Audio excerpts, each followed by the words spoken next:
Hello. Hello, how are you? Well, it was an interesting discussion. I think they need to structure that so they kind of give some guidance as to what they're coming up with at time. Well, I'm thinking maybe the chief and I'll develop a written summary before the next meeting and submit it to go out with the packet. Does that sound good, Bonnie? I'm sorry, I missed, I heard you went out with the packet. Oh, I was thinking that maybe what we can do is the chief and I can work on kind of a written summary of some of this, kind of what's going on in each of these areas and send it out ahead of time. You mean on the police stuff? Didn't get that. Could you try again? Yes, sorry. Yeah, that'd be great. I thought that was a really good meeting. Good group of people. I was just saying, I think, it would be a good idea to sort of provide some advance warning as to what categories, how you're prioritizing things when you. Well, I mean, the first cut of what the committee's going to do is to go back and look at the 12 recommendations in the report that council has already seen. Okay. And I don't think all 12 will come back because I think some of them are already in process regarding, council will probably have to approve what's being done in other ways, but not directly for something coming up from the committee. So if people on council go back and look at those, Like the repositioning of the lifeguards and stuff like that, we can do that right away. Mhm. That can come Right. off the list. right? Well, I mean, it sounds like that's exactly, and that sounds like that's going to come up through the budget process anyway. I mean, that should just come off the list. Well, so there's that, there's, And the full-time employment of the lifeguard or the meter captain. Parking. yeah, I don't think that was part of the recommendations, but. No, but it somebody- gives you flexibility in terms of where you situate it, Yeah, depending on what you all want to do. yeah, the administrative services stuff, internal affairs needs to be updated. Number 12, which is the standing committee, I mean, Yeah, okay, so you got the idea. we're gonna try to streamline it and send it up in usable or user-friendly chunks. That's what I meant, exactly. Yep. Hello, John, thank you for joining us. Didn't mean to have this sidebar conversation. We got you out of it. We just came from another meeting, so we're still transitioning.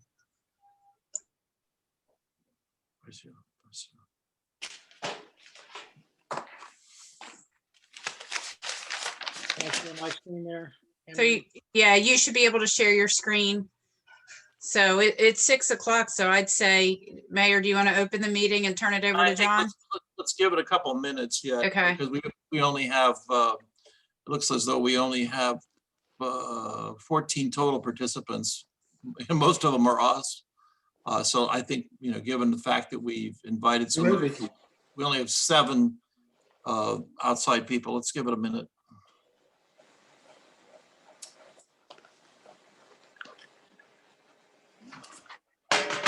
Come here, come on. That's your lap dog there, Tim. Yep. He started scratching my my leg as soon as he heard your voice. So here he is. I don't even want to go there. Thank you very much. I don't know where that's gonna end up. I don't even want to go there. Thank you very much. We'll just leave that one. Well, he voted for you in the last election, Ted. It's okay. Okay, fine, thank you.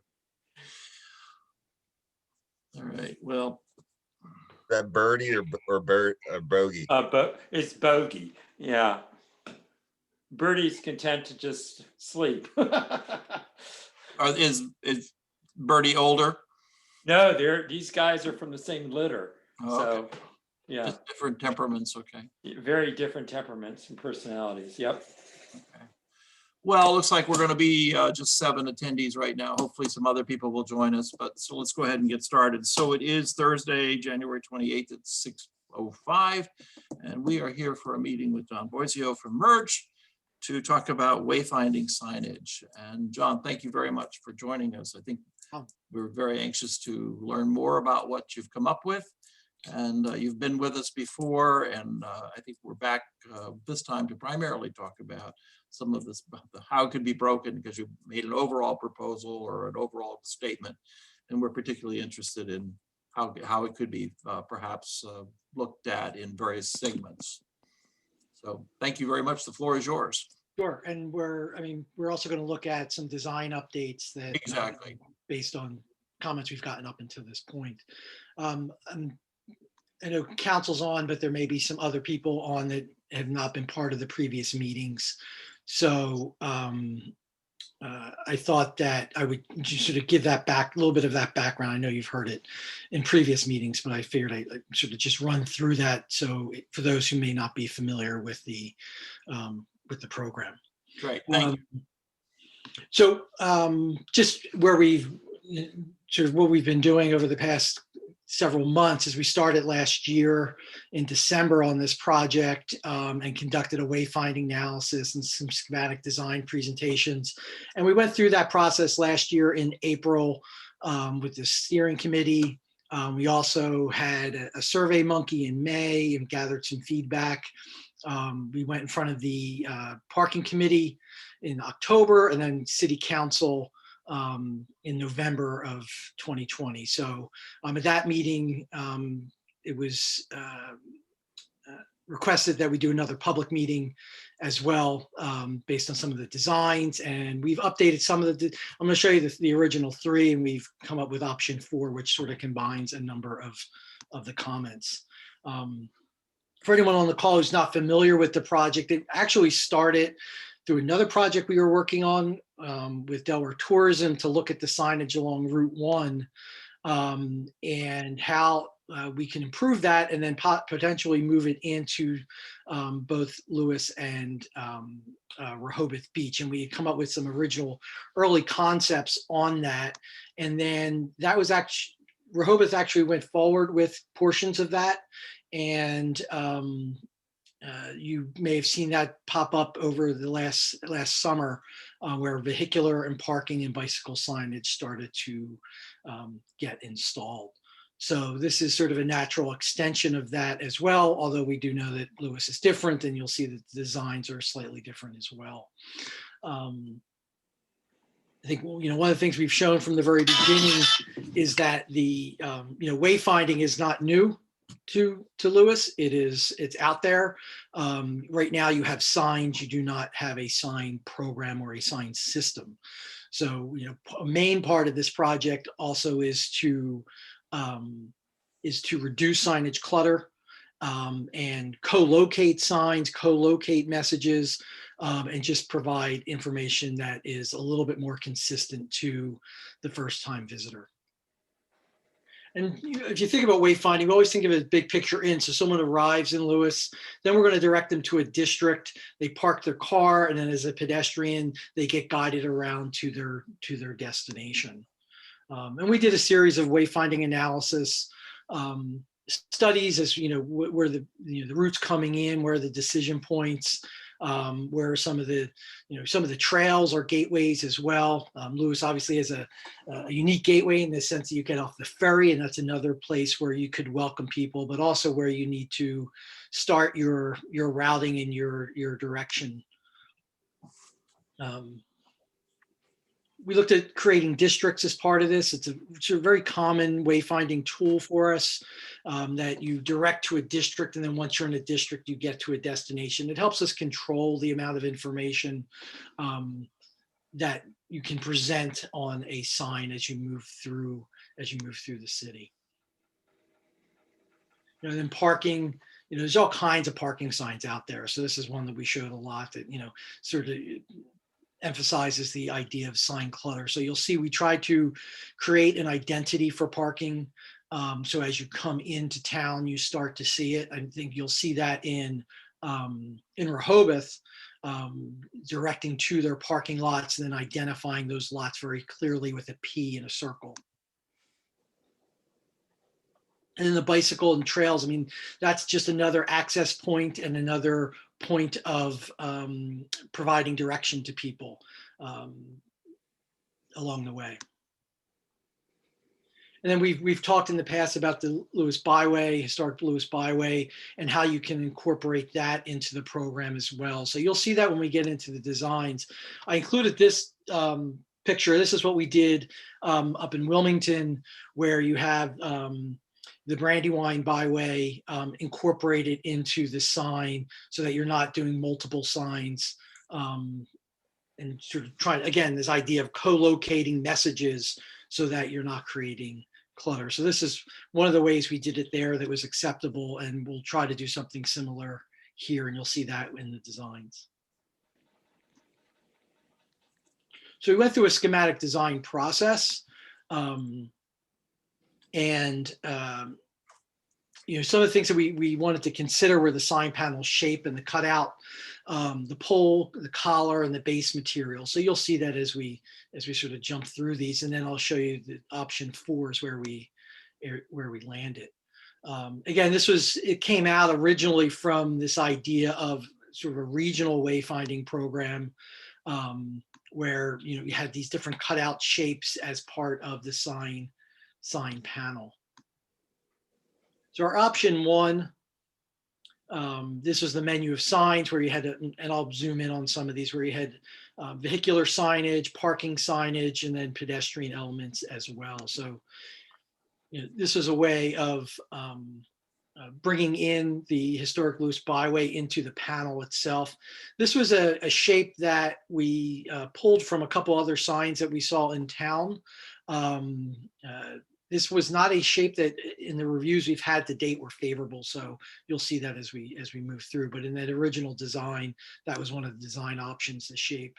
And in this option, the identity for parking popped out. So you'll see others where it sits back a little bit, but in this one, it really sort of popped out and created an identity for the directing to parking and then along or identifying the lots themselves. In option 2, we brought in sort of the cutout of the lighthouse as an element. There can be more discussion about that, but you'll see that in option 4 is where we landed and sort of the detail of it. But again, there's the menu of sign types of vehicular and then parking and then pedestrian kiosks. And you'll see that there. This one brings in that curve shape from the from sort of the original sort of county or regional idea that they would all have that sort of wave shape to it. We've kept on all of them, we've kept the sign poles and the backs of the signs black.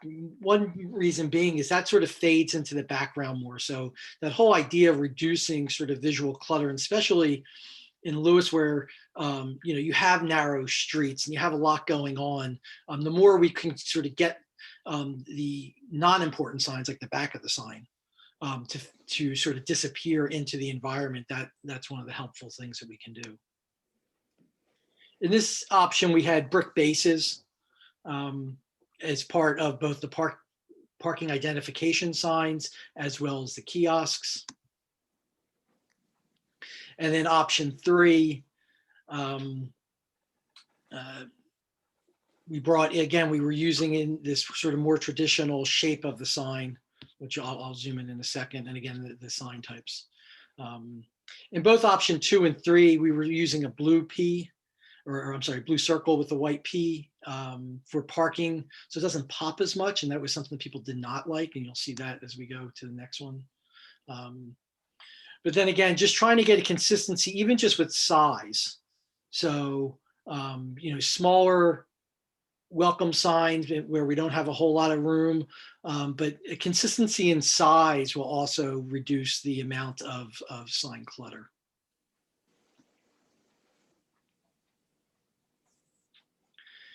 And then pedestrian elements. So in this case, we had sort of a more elaborate kiosk with a bench. It was something that came out of our stakeholder meetings that may be something we should look at, having the eye for information on the sign. So starting to pick up on a sort of symbolism or pictograms of the I and the P, the bike symbol, trying to use pictograms as much as possible as well. So what came out of a lot of the comments that we got, and again, this was through the stakeholder meetings, I think through some of the online surveys that we did, was that option 2 was the basis for design. That shape with the lighthouse and then the wave graphic. The sign panel shape of option 1 and 3 were disliked. So, you know, whenever I sort of outline these bases for design, I do like to let you know what people didn't like as well, and why we moved away from it. The parking icon should pop, so that red color to really, you know, so you start to anticipate that information. Utilization of brown for his, I would say, historic reference, but also recreational reference. The traditional historic pole base, inclusion of sort of the bronze accents, sort of a metal finish to it. It wouldn't be real bronze, it would be painted bronze, but sort of that accent, so it gives it a more sophisticated look, I think. There's some pushback on the brick bases, so we've eliminated the brick. I think from a cost standpoint, it probably makes sense as well. And then the co-locate the historic byway message, which we've talked about from the beginning, is to try and get that to work into some of the signs when appropriate. So we've updated the design to include those. You know, again, it's that wave shape with the lighthouse fixture is the sort of the topper on the sign panel, with the bronze accents and the more historic or traditional pole. When appropriate, we can put in the historic Lewis byway. I didn't have the logo. The logo is rather complicated and detailed, and I don't know that at that size it would really read. I was more concerned of getting the copy to be large enough that, you know, it was legible. And then the P, again, getting the P to pop. So we basically took that idea, which was in option 1, and brought that into option 2. So there are a variety of sign types. There's this trail when you have to park to sort of at a trailhead and getting parking. There's the bike signs, which is similar to how that continues. The junction breakwater goes into Rehoboth. We have a similar sign type that sort of connects the two systems. We felt like the trails were a gateway, so we have sort of a little monument or a totem that could be utilized to welcome you to Lewis as you arrive by bike or on the trail. And then identification again of the parking. Again, you follow the P, the red P, and then at the lot itself, naming the lot, identifying it as public parking, and trying to keep that consistency in design language through the shape of the sign. The poles themselves are rather simple, just in order to keep costs down. So with that, I'll take any comments on the design, and I can go back to any of those slides, and then maybe we'll talk a little bit about sort of priorities of what should get implemented first. Thank you, John. Are there questions from the table? John, I have a question. Sure. If you guys don't mind if I start. So you talked about the idea of districts. That was one thing I wanted to touch on, is how you differentiate within your signage of, I think you showed like beach district, downtown or historical district. And the other question I have, maybe you could address, is one of the challenges that we're having as a downtown parking committee is we've tried to concentrate on allowing for a good inventory of free parking.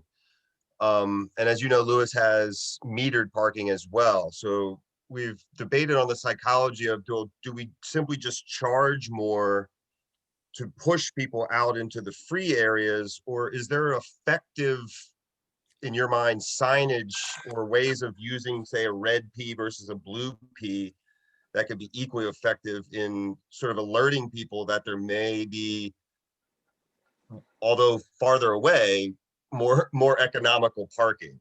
Right. So let's address the parking first. So I don't know that if you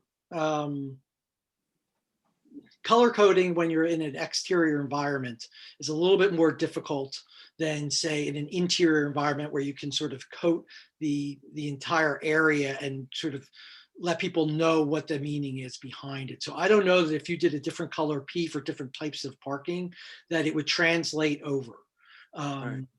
It becomes, for just, if you have to, you may know what it is, is a city resident or being, part of the parking committee, but if that first time visitor, unless it's communicated, over and over and over again, they're not going to pick up a blue P from a red P.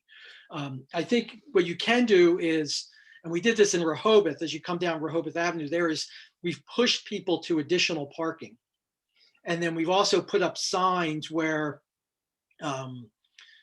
permit parking takes over. So we've tried to distinguish between parking lots, additional on-street parking, and then permit parking areas, and direct it a little bit more specifically to those things to say, okay, a parking lot is this way, on-street parking, additional on-street parking may be to your right. And then when you get to permit parking, letting people know, okay, beyond this point, you need to have a permit. So it's more of a messaging thing, which we can get into. We have done the preliminary programming of where signs go. So that becomes more of sort of that level of detail that we sit down with you and determine what that messaging would be. But it's really parking lots, additional because on-street parking generally is in lots of places, so it's hard to direct to. You just find those spots where you want to say additional on-street, and then where you transition to maybe a permit. John, I've got a question. One of the things that we've talked about at our downtown parking committee is, as Andrew said, really trying to push people to the free parking. So what are your thoughts on, metered parking this way, free parking this way? You know what I mean? Like when you put that P, indicate what's metered and what's free.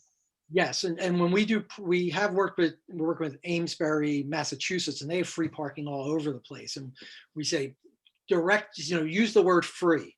Use the word free. The only thing I would caution you about is if you feel like that's going to fluctuate where it is, and you're going to have to order new signs in the future and constantly sort of reorganize that information, there's a cost associated with it. Right. So if over, to your left is free parking this year, but next year it changes and maybe it's seasonal, it's different. Just keep in mind that when you get into that specific language, then you have to start to update signs as things change. If you feel like it's going to be pretty constant, then it's fine. It's more of a maintenance issue than anything else. John, is that how you did with on-street parking in Rehoboth? You just put it on the bottom of the sign where the parking is, it says on-street parking? We started with directing to on-street parking, but then it just got changed to additional parking. Additional parking. Okay. Yeah, because they didn't want to limit it to, I think, no, we started with metered parking. Okay. Not on-street. We directed to lots, and then we were directing to metered parking, and then that got a little bit tricky in certain spots, so that they just settled on additional parking. Okay. Thank you. Or permit parking in some cases. Sure. Do you mind repeating the name of the town that you mentioned in Massachusetts? Amesbury. Ames. Okay. Yeah, it's just. Is it a beach town? Is it a beach community? They do have a beach. I wouldn't say it's like your beach. Sure. It's much smaller. But they have free parking everywhere. And, that's what we were trying to promote, is that, when you have free parking, you should promote that, because that's an asset. Right. Yeah. I have a question or two. May I ask? Sure. Thank you, John, for your presentation again.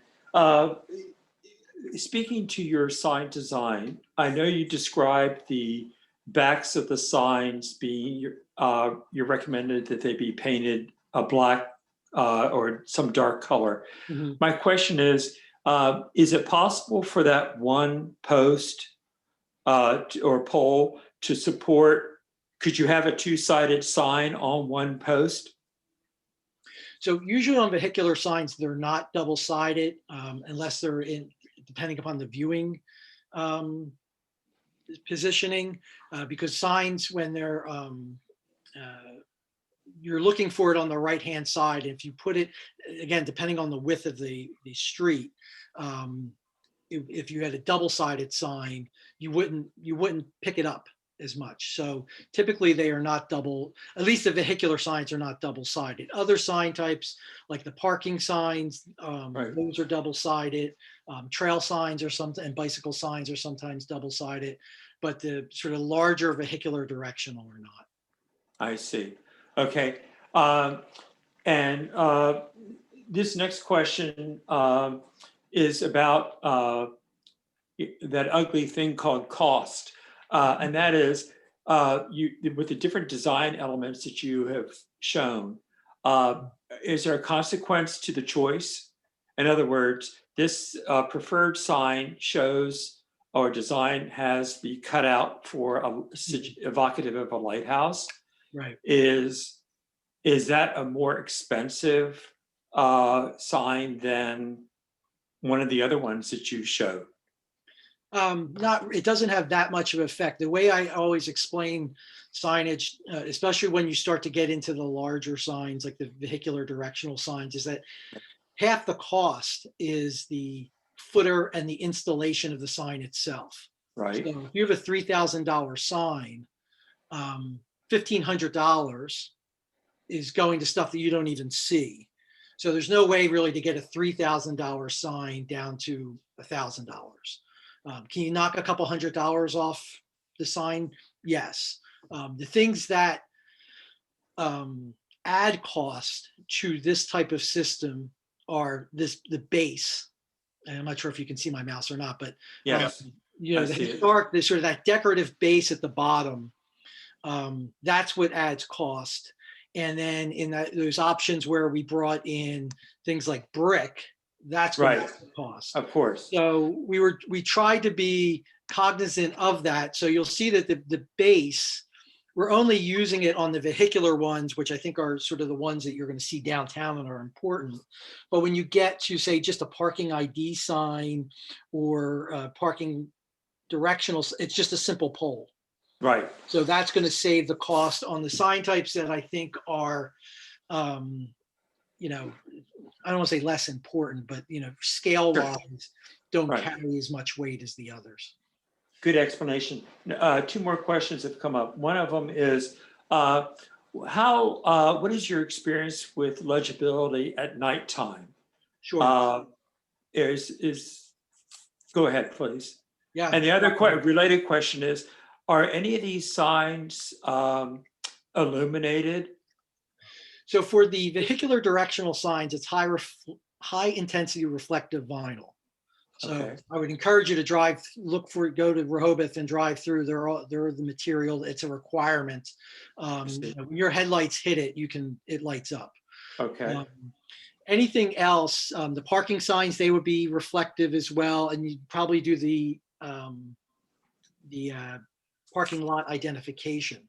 The rest are not illuminated. You could do kiosks illuminated. That would probably be more on a location by location basis. And again, has a cost cost to it.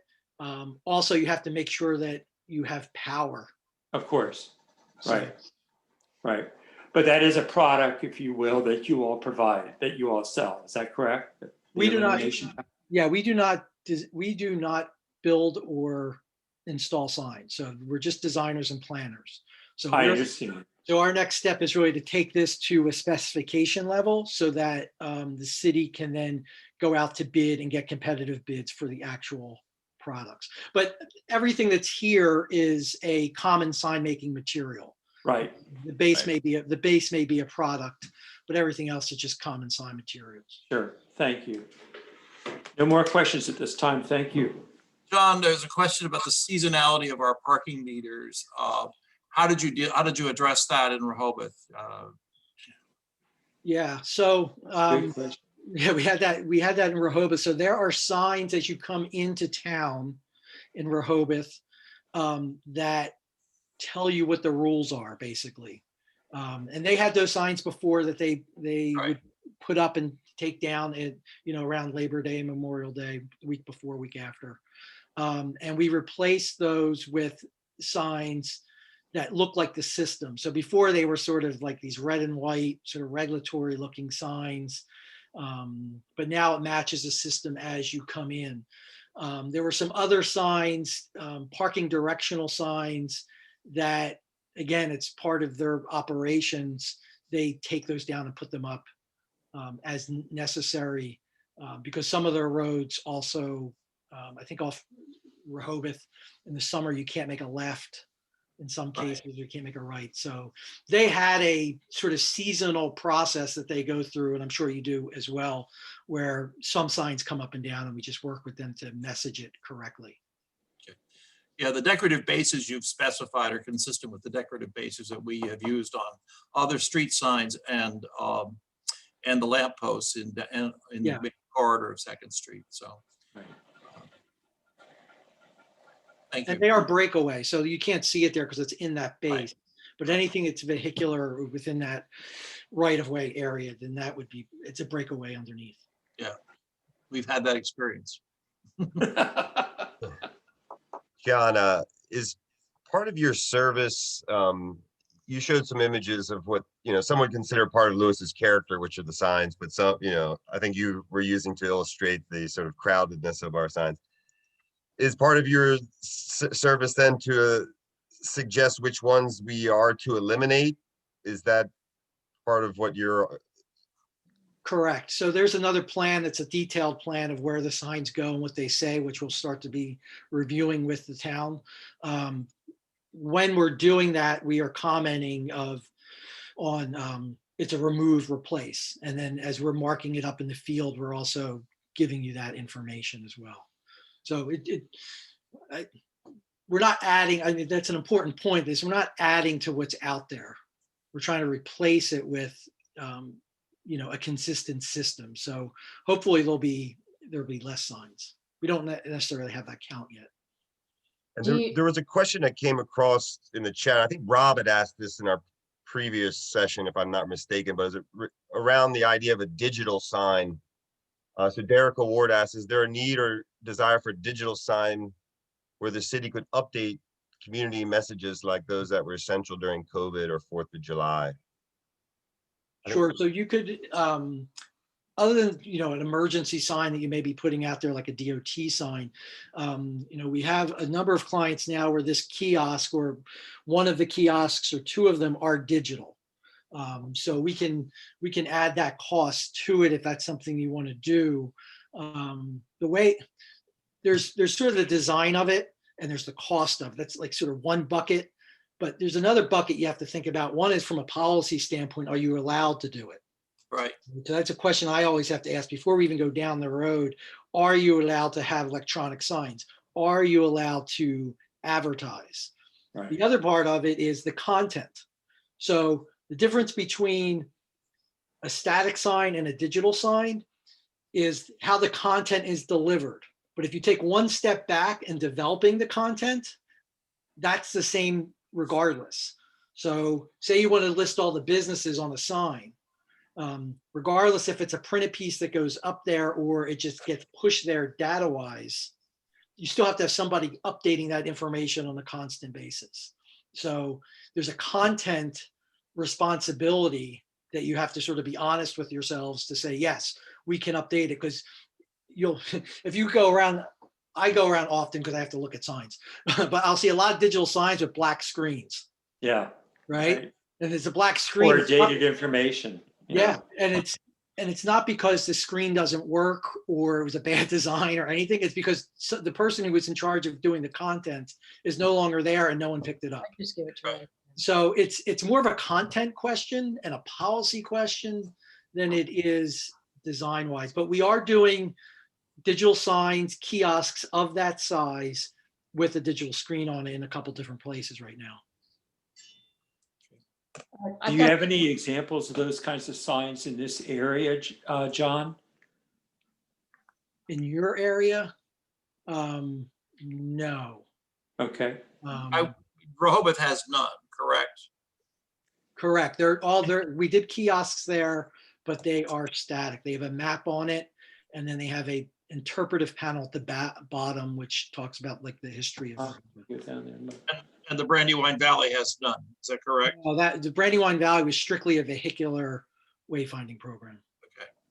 Yeah, I've got a couple of things. I mean, if you want to see what happens when you don't update the content on an electronic sign, just look at the Lewis Fire Department. Right. Right. I mean, it loses really all value because it always says the same thing. I mean, that's not a criticism of them. They've got lots of other things to do, but it does. I think John is right. I think it takes a lot of work. It's the biggest hurdle.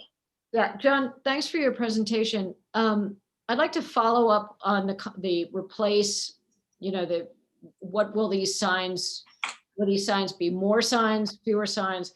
The examples that you've got up here are essentially all governmental purposes, right? The trail is a government, the Cape I May would area. say our, So here's my question. Mhm.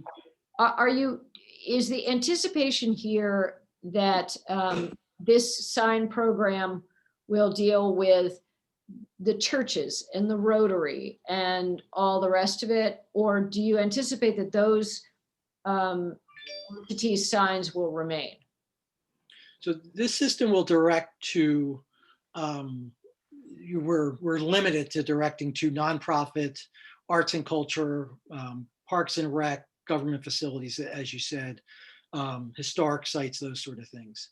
So we're not directing to businesses or any private institution that way.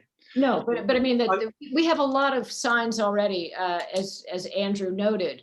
Right, The church is this way, the Rotary is that way. right.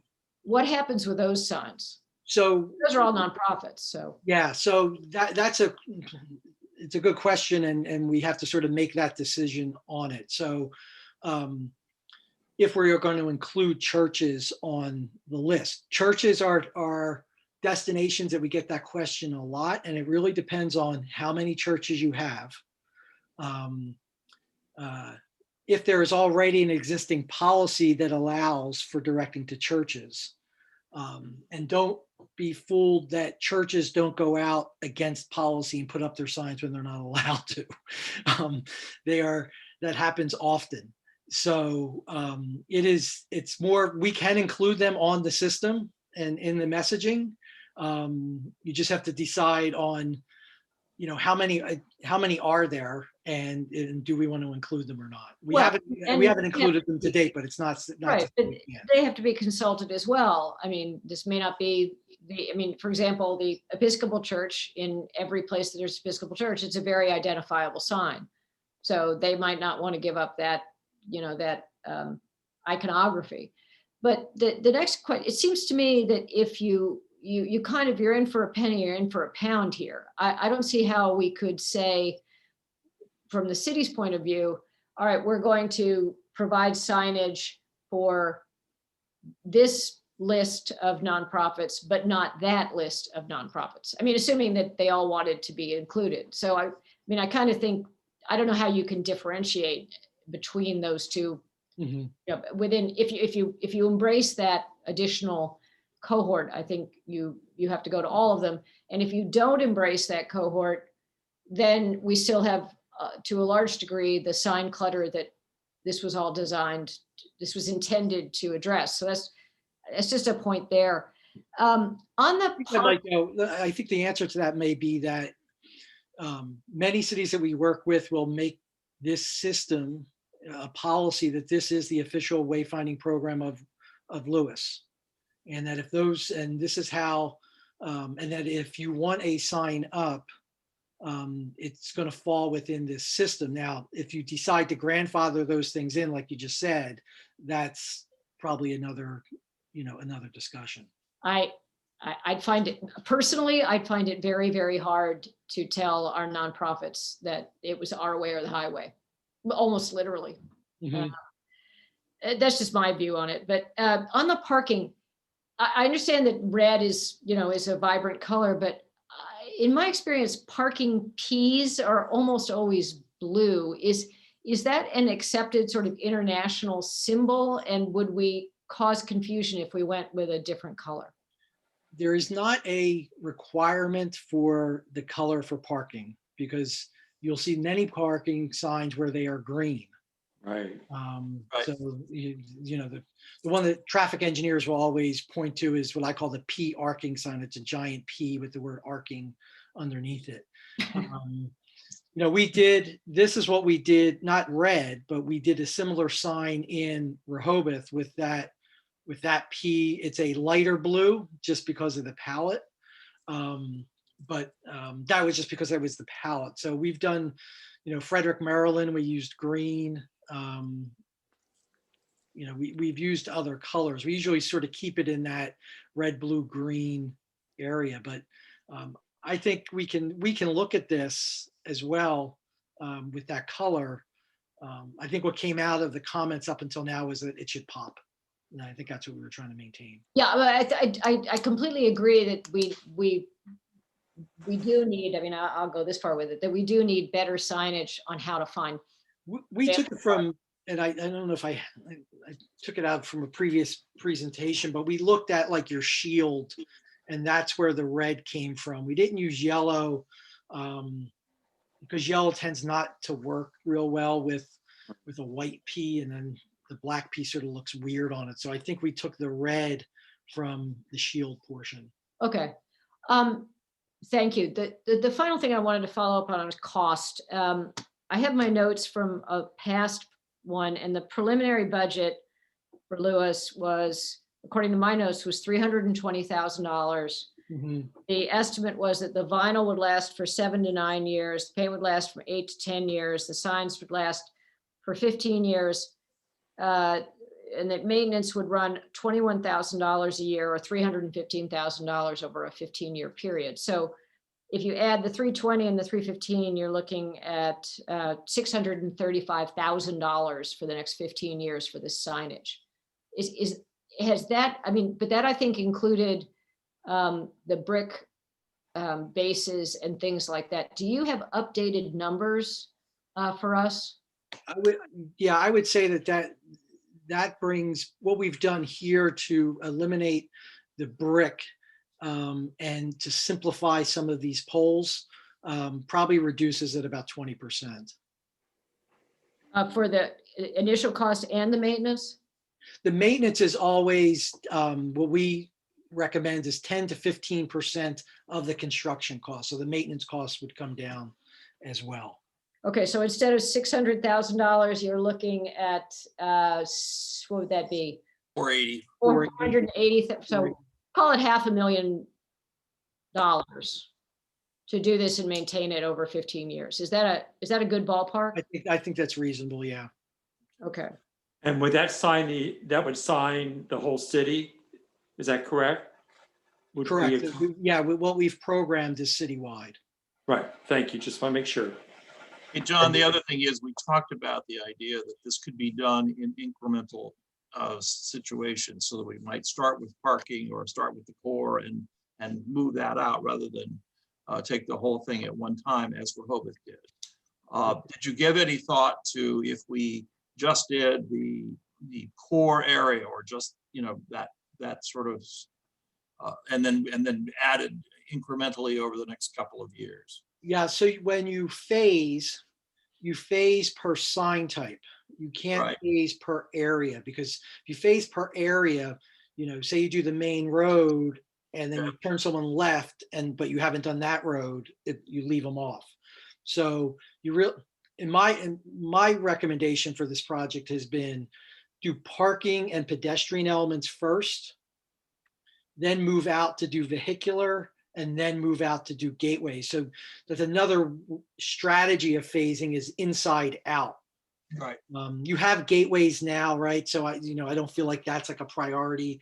I always want to have priority one being something that's highly functional. Getting people to parking, you know, helps you operate better, where a gateway sign is nice, but, you know, I don't know that you need that at the moment. So I would say those 3 phases, and I can come back with, you know, those pockets for those 3 of the total that we just talked about and broken down. But to me, it's parking, pedestrian is phase 1, vehicular is phase 2, and gateways are phase 3. That would be very helpful information for us to have. I'll get that to Anne Marie and she can just pass it along. Yeah, I think particularly starting with phase one, is that 50% of the 240, or is it, what is it? How does that work? And I'm not asking you to define that tonight, but I think in terms of our thinking budget-wise, that would be very helpful. So not tonight, but by about 8 o'clock tomorrow morning. Yeah. Within a week or so. Yeah. Anyway, but I think that would I be, have a few questions. The Sure, go ahead, Rob.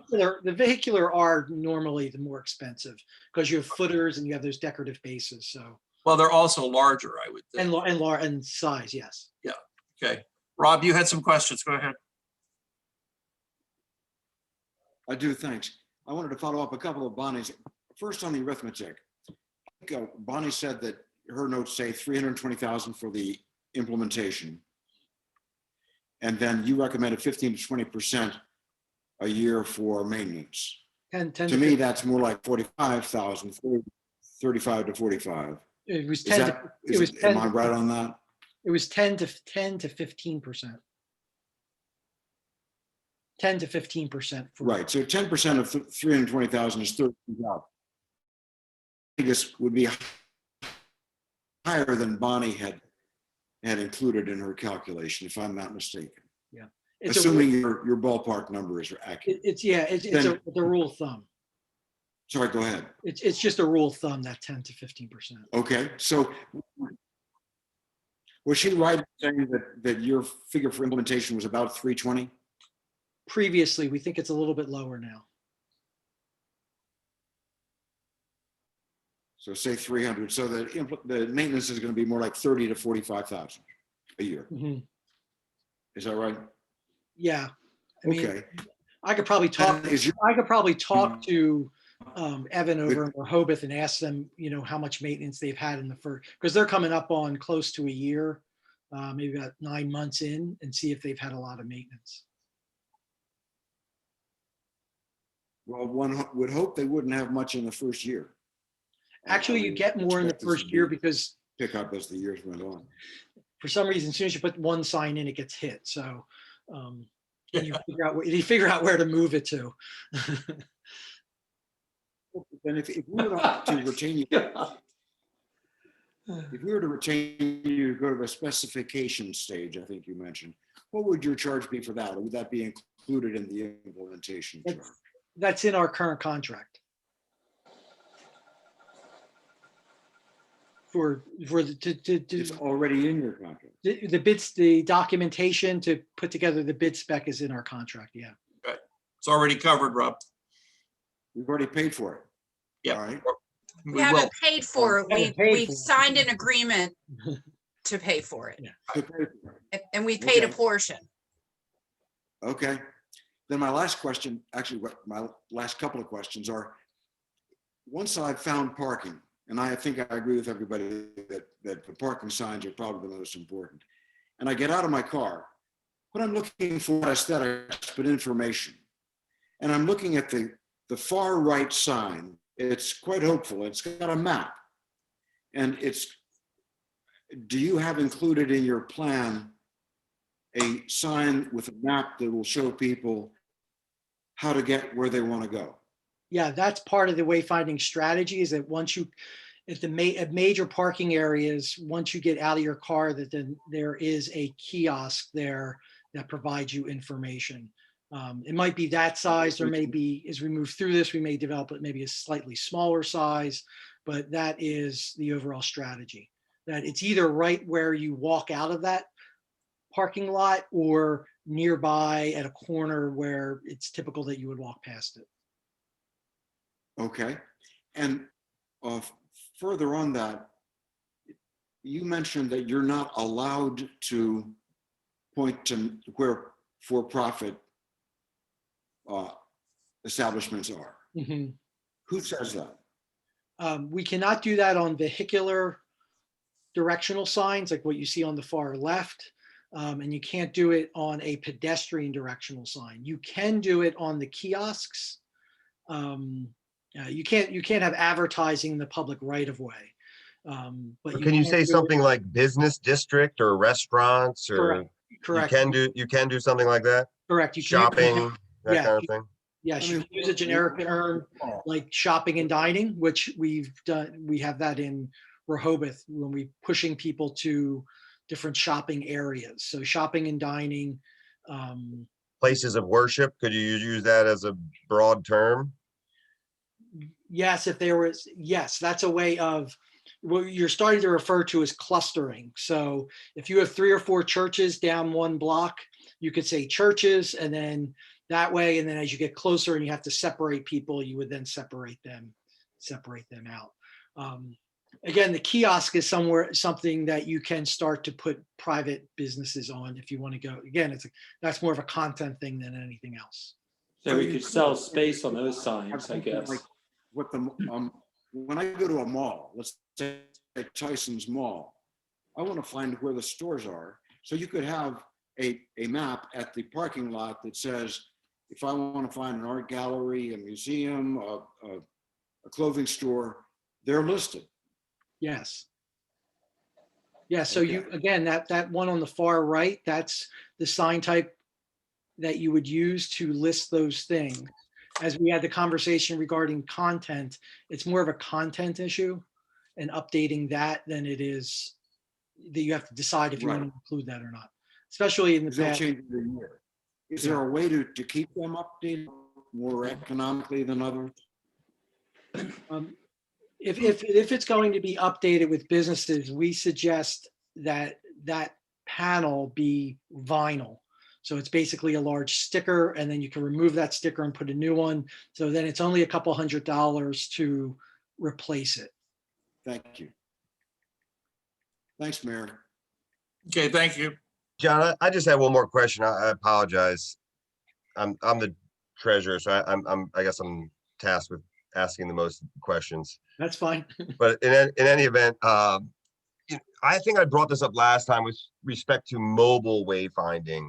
And can you talk again about how these can be used in conjunction, or again, in the challenge that we talked about with the downtown parking, where we may be in the process of, say, naming a parking lot, or are there any co-locating devices that you can tag the signage that will act as a beacon from a mobile parking device, et cetera? Can you kind of just elaborate on that a bit? So if you think about it 2 ways, one is, do you want to push information to people? So if you have a mobile app, a Lewis mobile app or tourism mobile app that you guys are controlling, you can then have things like beacons put into certain sign types. So that may be a kiosk, or say a parking sign. So if somebody walks past that kiosk, that beacon will push information to them, and you can control that information, but they have to have that download. They have to have that app downloaded on their phone. So that means you're pushing it. The other way is for them to get it off of it, which, QR codes are a way to do that. So they A lot of people scan. don't like QR codes. Right. But we've used those on interpretive signs where you scan it in and you go to the Historical Society's website. So that, in that case, you're grabbing it from them and getting that information. That Could would that be be most- done ahead of time on a site, for example, where they planning their trip to Lewis and they're scanning that QR code on a website, and then when they're planning their trip to Lewis, it takes them to that lot or to that Destination. attraction?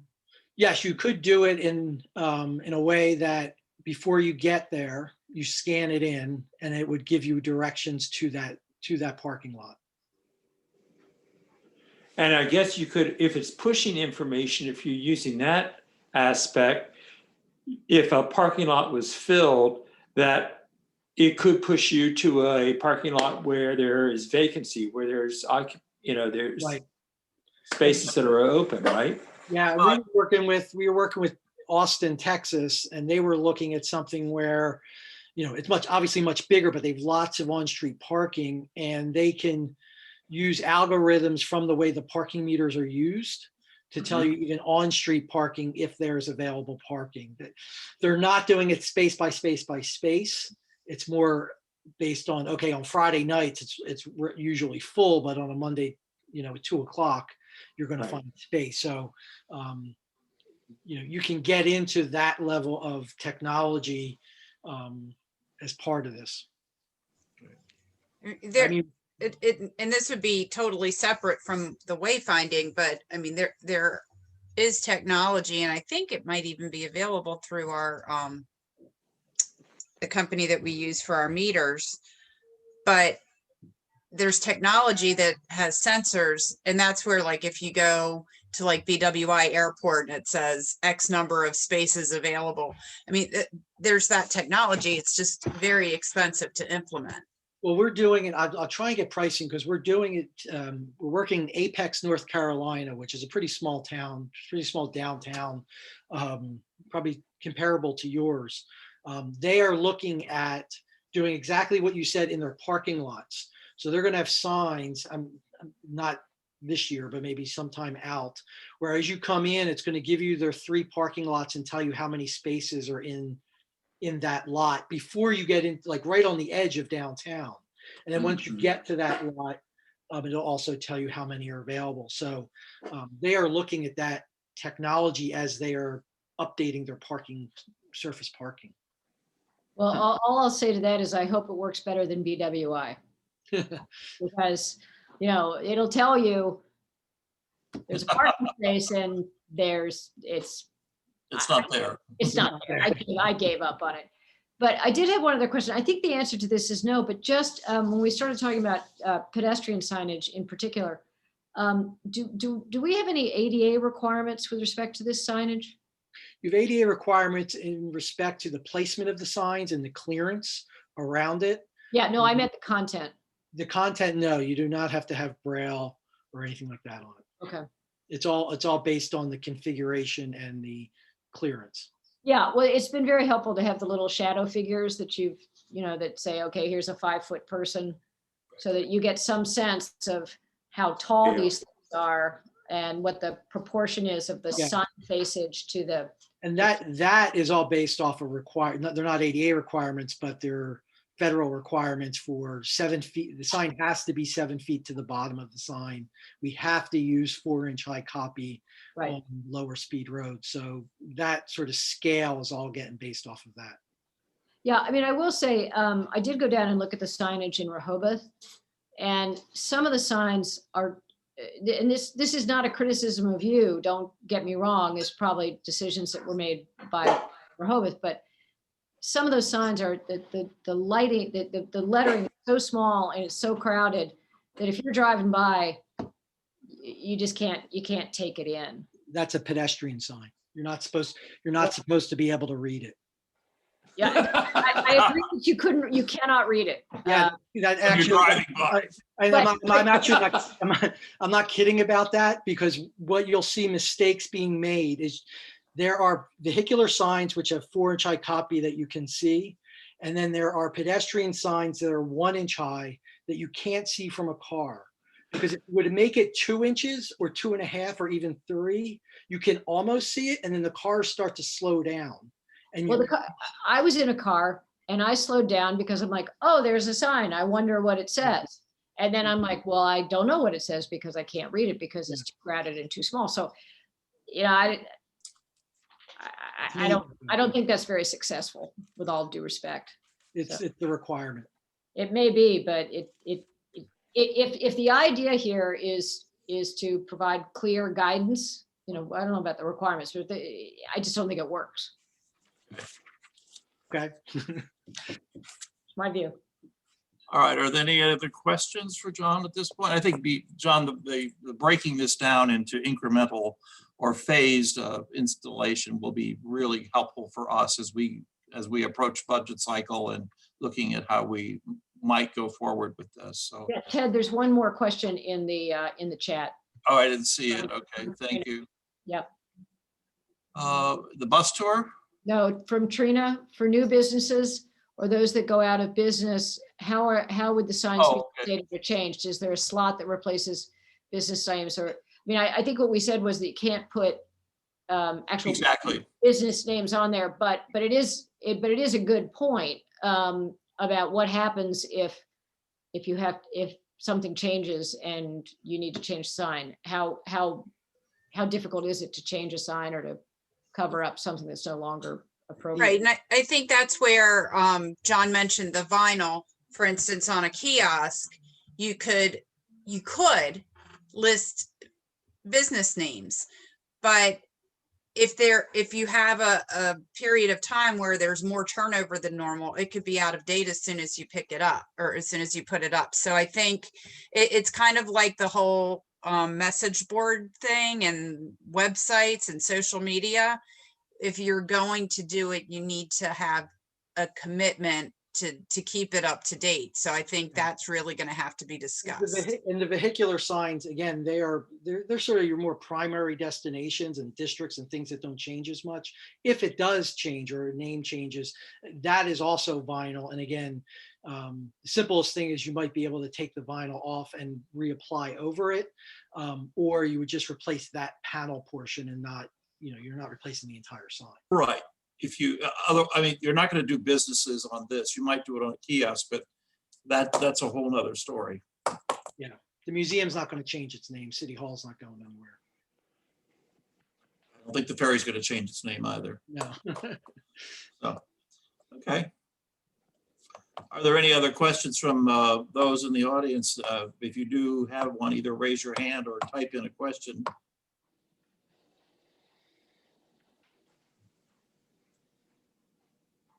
I'm not seeing any at this point. Okay. All right. Well, John, is there any other question from the table here? I just have one more, sorry. Okay, go ahead. If we move forward with, say, the parking option, how quickly, in your experience, is this something realistically we could implement for our summer season? When Of did you- 2021. Yeah, this summer season. Let's say by Memorial Day. When would you have funding available for it? Oh, wait. April 1, probably 1. I mean, we Tim, could, Tim's flush with cash. Yeah, I'm just cutting checks. Go ahead. I mean, the budget will be approved the middle of March. So we can, authorize it once the budget is approved. And then as long as we don't actually pay anything till like, I don't. You have a bidding process that you have to go through, and there's that sort of administrative aspect of it. I would say, we could give you drawings and have you ready to go to bid, and you could even bid it by then. right. We can bid it once we have cost estimates, I think, if we determine based on the cost. I mean, that's what we do with a lot of projects. And then, Yeah, and then April 1st, you would award it once your budget is approved. I don't think you would get it by Memorial Day, but you could get it in during the season. I would say during the season. and before 4th of July, when things really pick up. Yeah, if it was just parking signs, because that's more of a simpler effort. I think it really depends on how far we go with this, what we could get done, if I'm hearing you correctly, John. Yeah. Okay. All right. So anyway, the sooner you can get us information that we can consider in the budget process. I'll have it to Anne Marie by Monday. Okay, that's perfect. Thank you. We have our first budget meeting next Friday, so Okay. that will be very helpful. Okay. Okay. Any other questions? Thank you for reworking options 1, 2, and 3 and coming up with option 4. I know that wasn't what was originally in the cards, but you've done a great job of doing that and bringing it back to us. Thank you for your time and talent. And we'll look forward to getting the phasing pricing, and we'll be in touch. Okay, great. Thanks, everyone. Thank you very much. Thank Thanks, you. John. Thank you, John. Unless there's anything else to bring forward here this evening, I think we can entertain a motion to adjourn. So moved. Thank you. Is there a second? I'll second. Thanks, Andrew. Okay, we have motion second. All in favor? Aye. Aye. Aye. Thanks, John. Thank you. Thanks a lot, John. Appreciate it. Yep. Good night. Thank you.